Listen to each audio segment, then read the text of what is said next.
আজি মানিকপুৰ আঞ্চলিক মহাবিদ্যালয়ত যে গ্ৰামালোক অনুষ্ঠান পাতিছে ইয়াত আপুনি নিৰ্দিষ্ট বক্তা হিচাপে আহিছে।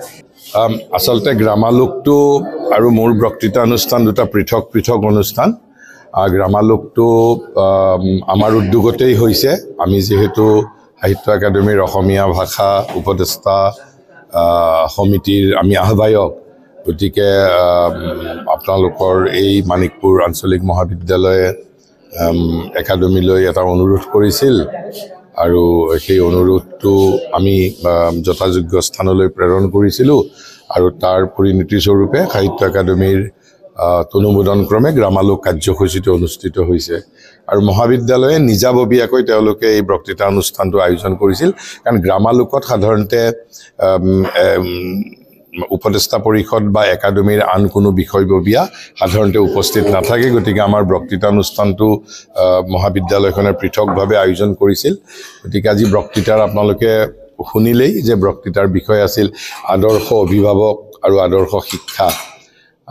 আদৰ্শ শিক্ষাৰ বিষয়ে মই আন বহু মহাবিদ্যালয়ত বক্তৃতা দিছোঁ যোৱা ৩, ৪, ৫ বছৰত, কিন্তু এই আদৰ্শ অভিভাৱকৰ বিষয়ে এইটো এটা মই নতুন বিষয়, হয়তো অহা ২-৩ বছৰ মই এই বিষয়টোক লৈয়ে কাম কৰিম আৰু এই বিষয়টোৰ যিটো মোৰ উপজীব্য মূল যিটো কথা হ'ল যে আমি যদি আমাক এখন ধুনীয়া পৃথিৱী লাগে, আমাক ধুনীয়া মানুহ লাগিব আৰু আমাক যদি ধুনীয়া মানুহ লাগে তেনেহ'লে ধুনীয়া মানুহ পোৱাৰ প্ৰক্ৰিয়াটো কেৱল মাত্ৰ ৬ বছৰ বয়সত ল'ৰা ছোৱালী বিদ্যালয়লৈ যাব তেতিয়াৰ পৰাই কৰিলে নহ'ব।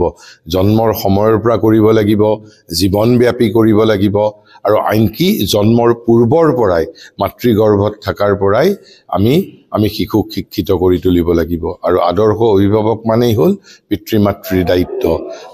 এই যে পিতৃ মাতৃ সন্তান জন্ম দিব, সেই সন্তানৰ যিটো প্ৰসৱপূৰ্ব শিক্ষা, আৰু আমি এটা কনচিয়াছ বাৰ্থ, যে পশুৰ জীৱন, পশুৰ জন্ম আৰু মানুহৰ জন্মৰ মাজত পাৰ্থক্য থাকিবই লাগিব। মানুহৰ জন্ম কেৱল মাত্ৰ এটা জৈৱিক প্ৰক্ৰিয়া নহয়, it's not a biological process. মানুহৰ জন্মটো পশুৰ জন্মতকৈ ভিন্ন জন্ম হ'ব লাগিব।